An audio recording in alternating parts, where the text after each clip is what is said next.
तो अगर देखा जाए तो अमेरिका के अंदर मेनली दो ही पार्टी है, एक रिपब्लिकन पार्टी है, एक डेमोक्रेटिक्स पार्टी है। और अगर देखा जाए रिपब्लिकन पार्टी जो है उसकी जो कमान है अभी वो ट्रम्प के हाथ में, और जो डेमोक्रेटिक्स पार्टी है वो जो बाइडेन के हाथ में उसकी कमान है अभी। तो अगर देखा जाए मतलब अभी जिस तरीके से मतलब ट्रम्प ने अभी रिपीट की है दूसरी टर्म एज अ प्रेसिडेंट, पहले भी वो बन चुके हैं वहाँ के प्रेसिडेंट। तो अगर आने वाले टाइम पे तो मुझे लगता नहीं कि खैर वो वहाँ के प्रेसिडेंट बनेंगे, क्योंकि अगर देखा जाए वहाँ का जो कॉन्स्टिट्यूशन है, अमेरिका का कॉन्स्टिट्यूशन है, उसमें ये चीज़ ऑलरेडी मेंशन है कि एक इंसान वहाँ पर केवल 2 टाइम जो है प्रेसिडेंट बन सकता है।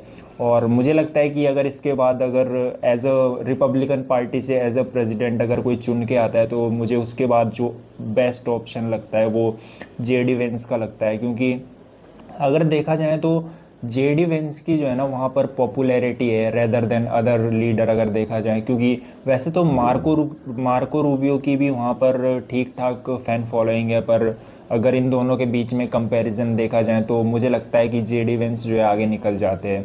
और अभी जो है वो वाइस प्रेसिडेंट भी है रिसेंटली वहाँ के। और वैसे तो मार्को रूबियो भी फॉरेन मिनिस्टर है अभी अगर देखा जाए।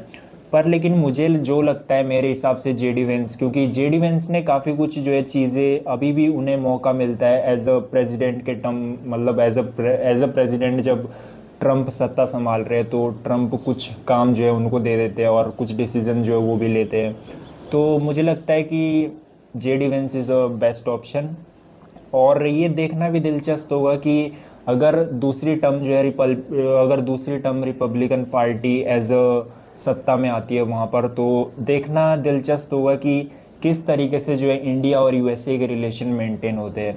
क्योंकि अगर अभी देखा जाए ट्रम्प के शासन में, तो अगर ट्रम्प की सेकंड टर्म देखी जाए तो उसमें जो है काफ़ी हद तक यूएसए और इंडिया के रिलेशन जो है वो काफ़ी ज़्यादा बिगड़ चुके हैं। तो मुझे लगता है कि इसे मेंटेन करने की आवश्यकता है अगर देखा जाए कहीं कुछ हद तक।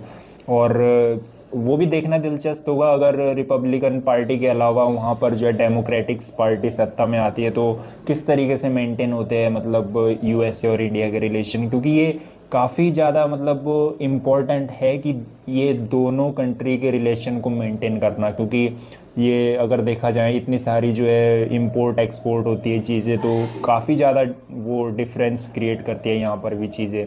तो ये देखना दिलचस्प होगा कि कौन बनता है नेक्स्ट टर्म में। और क्योंकि ट्रम्प तो नहीं बनेंगे, अगर मतलब वहाँ पर ट्रम्प कुछ संविधान के अंदर जो है वहाँ पर अगर अमेंडमेंट नहीं करते हैं तो ऑब्वियस सी बात है वो नहीं बन पाएगी। क्योंकि वहाँ के कॉन्स्टिट्यूशन में ऑलरेडी लिखा हुआ है ये चीज़ कि भाई एक एज अ प्रेसिडेंट आप 2 ही बार प्रेसिडेंट बन सकते हो।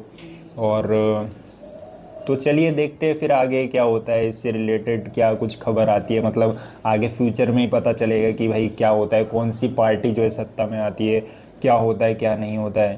तो लेट्स सी, देखते हैं।